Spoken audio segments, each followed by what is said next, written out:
Hey you guys, Coach Erin here from Full Circle Coaching, and I wanted to share with you some of my favorite cycling drills. Please excuse my eyes being covered, but it's a little bright out here and it'll help me focus on what I need to do if I cover my eyes. But I wanted to share with you, cycling drills are one of the best ways to become a better cyclist. And they're often overlooked, even by more experienced cyclists. But they do really improve your cycling mechanics, meaning the power that you use around the whole pedal stroke. And these drills can really identify if you have a weakness. So please, I recommend incorporating these drills a few times a week during your warm-up. And as you're getting back in shape, if you've been off the bike for a couple weeks or even months, it's a great way to mix up your training and not be so bored just getting time on the bike again. So the first drill is the one leg drill, and the reason I like this drill is it really identifies if you're weak at any point around the pedal stroke, okay? So you want to start this drill in the small ring in the front and an easier ring in the back, okay? And it's actually a little bit of a test, as I said, to see how your mechanics are on the bike. So right now I'm in my easiest gear in the back, and I'm in the small ring in the front. I'm going to unclip with one foot. You can rest your other foot on the back, but ideally you're not using your other leg at all, and you just want to make sure you can keep contact around the pedal stroke with an RPM, a revolution per minute, at above 80, okay? And what people will do if they don't have a good pedal mechanic or a good pedaling stroke is they'll gap, right? And they're missing, right? It's not smooth all the way around the circle, right? So this is a great test to see how your pedaling strokes are. Are they smooth? Are they consistent? Are you pulling up and over the top just as much as you're pushing down and through the back? So you're always going to be stronger on the downstroke, but you want to develop the backstroke and up over the top. And this is a great drill to test to see if you're connected on your bike. So the key is making sure there's little resistance. Not a lot of resistance, and that's actually harder than doing it with a lot of resistance.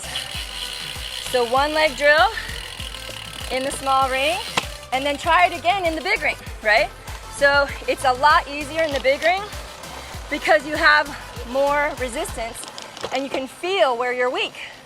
So then you can push and pull all the way around and you'll stay connected. So this is a great way to get stronger around the pedal stroke. So one more thing to remember about the one leg drill is you want to increase the amount of time that you do it. So you might only start with maybe 20 seconds per leg and maybe go through 3 or 4 sets on each side. But as you get stronger, I highly recommend building up to a whole minute or even 2 minutes only pedaling with one leg.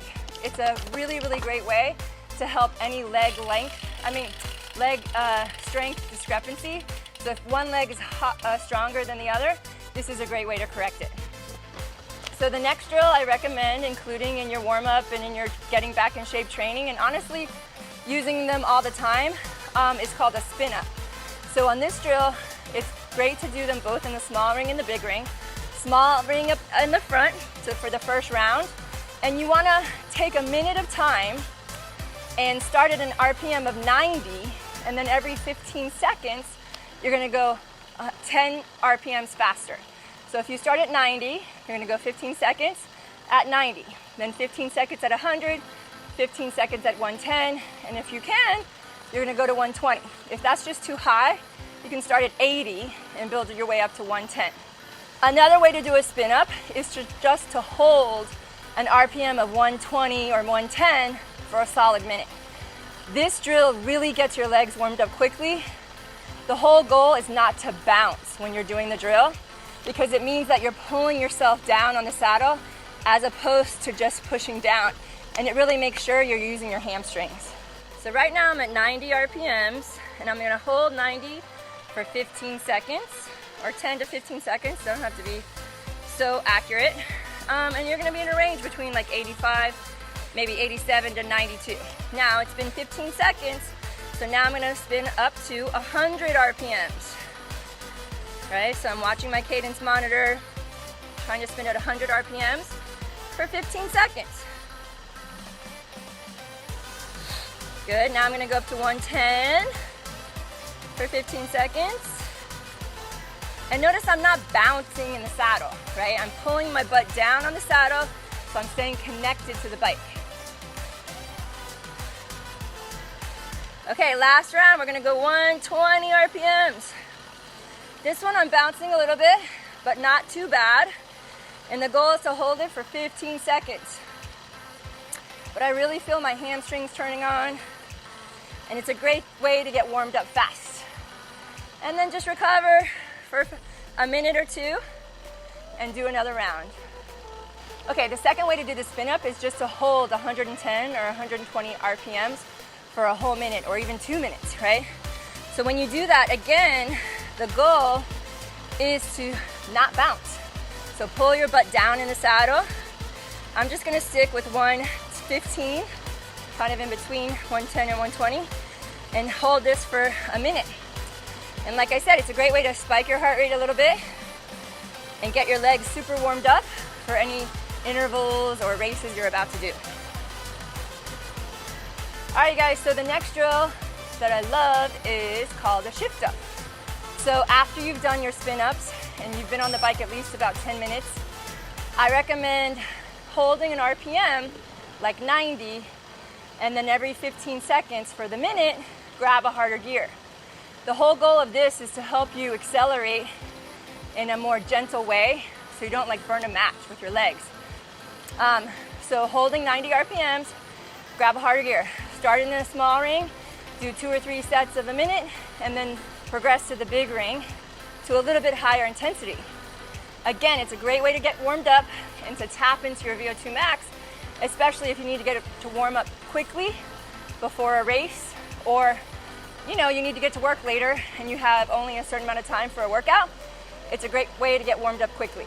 So I'm gonna start at 90 RPMs and I'm gonna hold this for 15 seconds. I'm gonna grab a harder gear and maintain the 90 RPMs. You have to anticipate it with your legs, right? You might jump up a little higher at first, but you actually want to keep your RPMs as smooth as possible. Good, 5 more seconds. Grabbing a harder gear.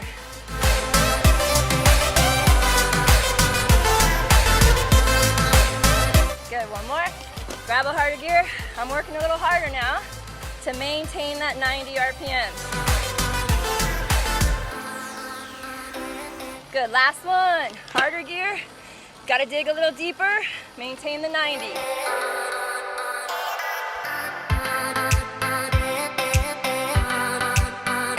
And rest. Lighten up your gears and spin it out. Okay, you guys, I hope you enjoyed those drills. And as I said, I recommend including them as a part of your weekly training just to keep improving your pedaling mechanics. At no matter what level of cyclist you are, you can benefit from these drills, and you can make them harder by doing them both in the small and in the larger ring, having less resistance and harder resistance to really make sure you're dialed in and connected to your bike to then have the ultimate triathlon or cycling performance. Wishing you well.